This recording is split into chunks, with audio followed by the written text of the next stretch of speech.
So following up from my last long short about imposing ideas, I don't think people are comfortable with having religious ideas imposed on them because those are deep, personal, spiritual things, and they usually carry significant implications for a person's internal world.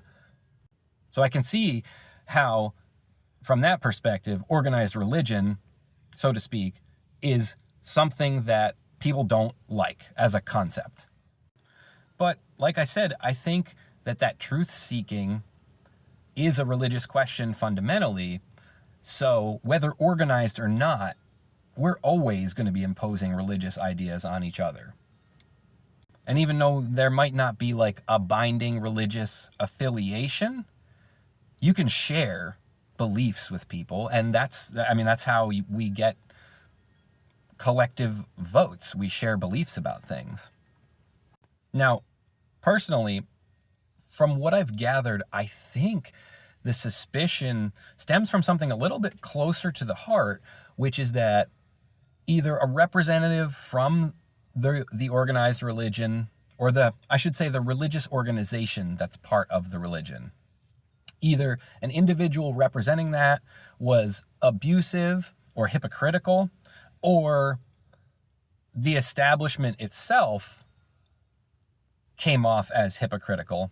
And I've encountered all of that stuff myself too, so I understand that actually being very close to the heart. And that, I think, is a separate question from the validity or the truth of the religion itself that the organization is claiming to represent. And in some cases genuinely is, as they say, taking the Lord's name in vain.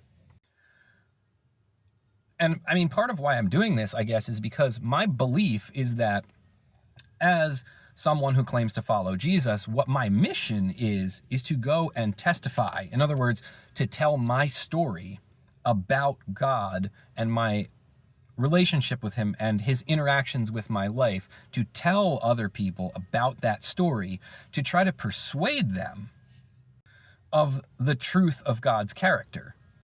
And the Bible can speak for itself as literature. You can read it and see what exactly it says. And I think plenty of people read it and noticed a mismatch between what it said and the behaviors that they experienced. So I just want to be clear, I'm not here to impose my beliefs, but I am here to try to persuade. Because ultimately I want everyone to have their redemption arc.